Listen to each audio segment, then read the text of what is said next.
দর্শক আসসালামু আলাইকুম, আশা করি সকলে অনেক অনেক ভালো আছেন। তো আজকে আপনাদেরকে দেখাবো একটা রান্নাঘরের ডিজাইন। অনেকেই কিন্তু রান্নাঘরের ভিডিও আসলে দেখতে চান যে একটা রান্নাঘরের ডিজাইন দেন, অনেকেই কমেন্ট করেছিলেন। তো তারই ধারাবাহিকতায় আজকে এই ভিডিওটি তৈরি করছি। তো এখানে কিছু ভুলভ্রান্তি রয়েছে, তো সেগুলো যদি জানতে চান অবশ্যই পুরো ভিডিওটি কন্টিনিউ করুন। আর আমাদের চ্যানেলে স্যানিটারি বিষয়ক বিভিন্ন ভিডিও পেতে চাইলে আমাদের চ্যানেলটি সাবস্ক্রাইব করে নেবেন।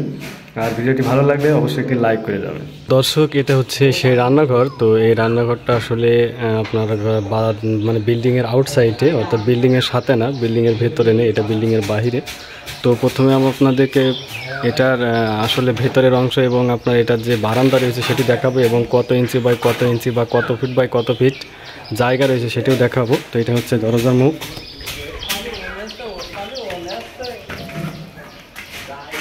আর এই সাইডে দেখতে পাচ্ছেন যে এখানে কিন্তু একটা বারান্দা রয়েছে রান্নাঘরের। আর এটা হচ্ছে রান্নাঘরের ভেতরের অংশ। তো সর্বপ্রথম আপনাদেরকে বারান্দাটা মেপে দেখাই যে আসলে এটা কতটুকু লম্বায় এবং কতটুকু আড়ে আছে, দৈর্ঘ্যপ্রস্থ কতটুকু।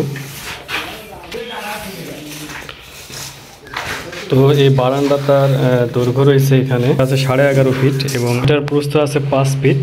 তো এখন আপনাদেরকে রান্নাঘরের ভেতরে কতটুকু আয়তন আছে সেটা আপনাদেরকে দেখাই। তো এটার দৈর্ঘ্য, যেহেতু আপনার বারান্দার দৈর্ঘ্য সমান, এটার দৈর্ঘ্য 11.5 ফুটই হবে, এবং এটার যে প্রস্থ আছে সেটা আপনাদেরকে একটু দেখাই। 10 ফিট। তো এটার প্রস্থ আসে 10.5 ফিট। তো 11.5 ফিট বা 10.5 ফিট এটার হচ্ছে আপনার দৈর্ঘ্য এবং প্রস্থ। আর এখানে যে সামসেটগুলো রয়েছে আপনাদেরকে একটু সামসেটগুলো দেখাই। তো এখানে 3টা আসলে স্ল্যাব বা সামসেট রয়েছে, পরপর 3টা দেখতেই পাচ্ছেন। তো আর এই সাইডে আপনার একটা সামসেট বরাবর দিয়ে আছে, এবং এই জায়গায় কিন্তু আপনার যে গ্যাসের চুলা রয়েছে সেটা হবে, এবং এই সাইডে কিন্তু সিঙ্ক হবে। তো সিঙ্কের এখানে কিন্তু একটা মারাত্মক ভুল আছে, সেটা আপনাদেরকে দেখাচ্ছি পরে।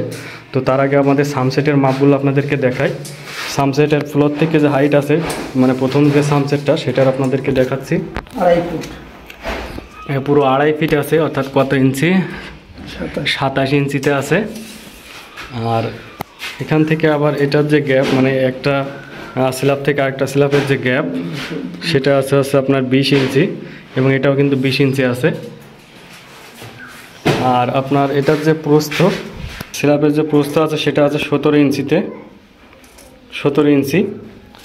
তো একটা কথা হচ্ছে, আপনার যদি 17 ইঞ্চি হয় সেক্ষেত্রে কিন্তু একটা সমস্যা হয়। আপনার এখানে যে সিঙ্ক সেটা বসাতে গেলে কিন্তু একটু সমস্যা হয়। এটা কিন্তু আরও 1 ইঞ্চি বাড়িয়ে দেওয়া উচিত ছিল, অর্থাৎ 18 ইঞ্চি সর্বনিম্ন হওয়া উচিত। তো এখন যে বিষয়টা আপনাদের সাথে শেয়ার করার দরকার সেটা হচ্ছে সিঙ্ক নিয়েই কিন্তু এখানে বড় বিপত্তি ঘটে। সেটা হচ্ছে আপনাদেরকে দেখাই। এখানে দেখেন সিঙ্ক বসানোর জন্য যে জায়গাটা রাখা আছে সেটা কিন্তু যথেষ্ট নয় সিঙ্ক বসানোর জন্য। তো সিঙ্ক কিন্তু এখানে বসানো যাচ্ছে না। দেখেন, এই সিঙ্ক বসাতে গেলে কিন্তু এখনও কিন্তু এখানে ভেঙে কিন্তু আসলে জায়গা করা লাগবে সিঙ্ক বসানোর জন্য। প্রথমে সিঙ্ক আপনাদেরকে দেখাই। এটা হচ্ছে শুধু মানে হাঁড়ি, আপনার এটাতে কিন্তু কোনো ট্রে নেই। তো এটা যে দৈর্ঘ্যপ্রস্থ আছে কতটুকু সেটা আপনাদেরকে একটু দেখাই। তো এটার দৈর্ঘ্য আছে 20 ইঞ্চি, এবং এটার যে প্রস্থ আছে 16 ইঞ্চি, সেটা আছে 16 ইঞ্চি। আর আপনার এই হাঁড়ি যেটা সেটা কতটুকু আছে আপনাদেরকে, এটার যে গভীরতা আছে সেটা আপনাদেরকে দেখাই। এটার গভীরতা আছে 7 ইঞ্চি, এবং এটার ভেতরের প্রস্থ আছে 13 ইঞ্চি, এবং এটার যে দৈর্ঘ্য আছে ভেতরে সেটা আছে 17 ইঞ্চি। তো দর্শক, এখনও এখানে যে জায়গাটা রাখা আছে সেটা আপনাদেরকে দেখাই। এখানে জায়গা রাখা আছে দেখেন 10 ইঞ্চি প্রস্থ, এবং এটার দৈর্ঘ্য রাখা আছে 13.5 ইঞ্চি। তো এখানে কিন্তু আসলে এটা বসানো সম্ভব না, কারণ এটার যে আপনার ভেতরে যে প্রস্থ আছে সেটাই আছে হচ্ছে 13 ইঞ্চি। তাইলে আপনার 1 ইঞ্চি গ্যাপ রাখতে হবে, অর্থাৎ 14 ইঞ্চি জায়গা লাগবে। আপনার এই সাইড থেকে এটার প্রস্থ লাগবে 14 ইঞ্চি, আছে মাত্র 10 ইঞ্চি, অর্থাৎ আরও 4 ইঞ্চি কিন্তু কাটা লাগবে।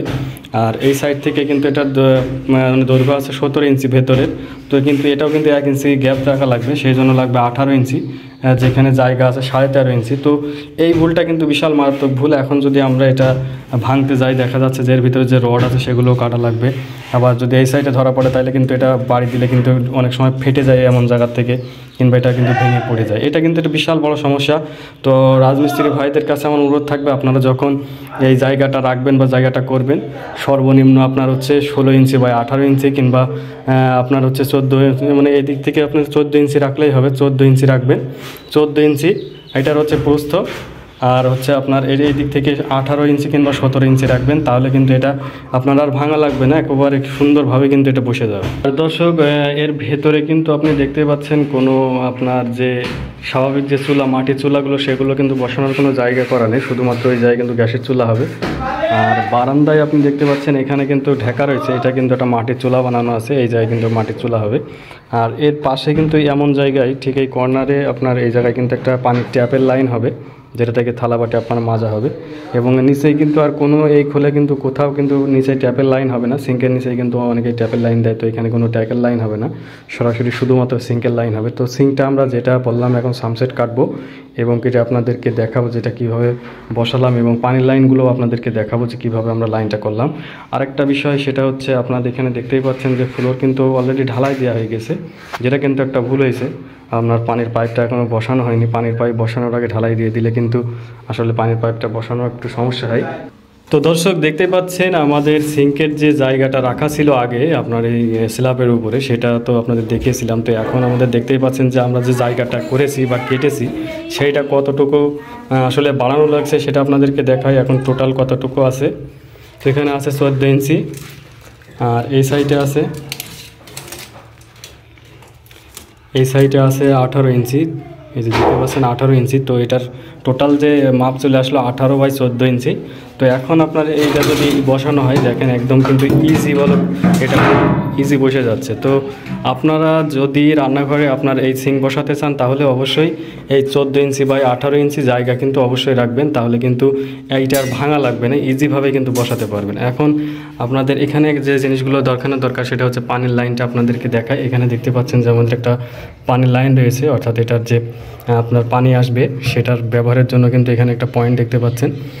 আর নিচেই দেখতে পাচ্ছেন এটার যে ওভারঅল পানির যে লাইন, সেটা হচ্ছে আপনার এখানে যেহেতু কোনো ট্যাপ হবে না, যার কারণে 1.5 ইঞ্চি পাইপ আমরা বাইরে বের করে দিয়েছি, এবং পরবর্তীতে এই পাইপের সাথে আমরা 4 ইঞ্চি পাইপের সংযোগ করে পাইপটা টানবো। তো দর্শক, আর এই সাইডে আপনাদের যেটি দেখিয়েছিলাম, এই সাইডে যেহেতু এখানে আপনার আসলে এই জায়গায় আছে 2টা চুলা রয়েছে, দেখতে পাচ্ছেন মাটির চুলা, এবং এই সাইডে কিন্তু আমরা একটা ট্যাপের লাইন দিয়েছি, এবং এই সাইডে কিন্তু একটা চেম্বার হবে। আপনার এই যে ইট দেখতে পাচ্ছেন, এখান থেকে এই সাইডে একটা চেম্বার হবে, যে দেখা যাচ্ছে এর ভেতরে 2 ফিট জায়গা থাকবে, 2 ফিট বাই হচ্ছে আপনার 1.5 ফিট একটা চেম্বার হবে। আর এই জায়গায় আপনারা দেখতে পাচ্ছেন একটা 4 ইঞ্চি পাইপ দেওয়া, তবে একটা ভুল এখানে রয়েছে, সেটা হচ্ছে এখানে কিন্তু ঢালার আগে পাইপটা টেনে নেওয়া উচিত ছিল, তাহলে আপনার পাইপটা কিন্তু নিচ দিয়ে ঢোকানো যেত এবং খারাপভাবে তোলা যেত। এখন কিন্তু সাইডে দেওয়া হয়েছে, তো সাইডে দিলে পানিটা কিন্তু আসলে ঝেড়ে যেতে চায় না, এটা কিন্তু একটা সমস্যা হয়। আর বিশেষ করে রান্নাঘরে আপনার উচিত অবশ্যই পাইপটা হচ্ছে আপনার খাড়া করে বা নিচের দিক দিয়ে কিন্তু ঢোকানো, তাহলে কিন্তু পানিটা ইজিভাবে যায়। আর একটা কথা হচ্ছে, রান্নাঘরে পানির পাইপ অবশ্যই কিন্তু আপনার 4 ইঞ্চি দিতেই হবে, ডেলিভারি পাইপ। তো এই বিষয়গুলো অবশ্যই মনে রাখবেন।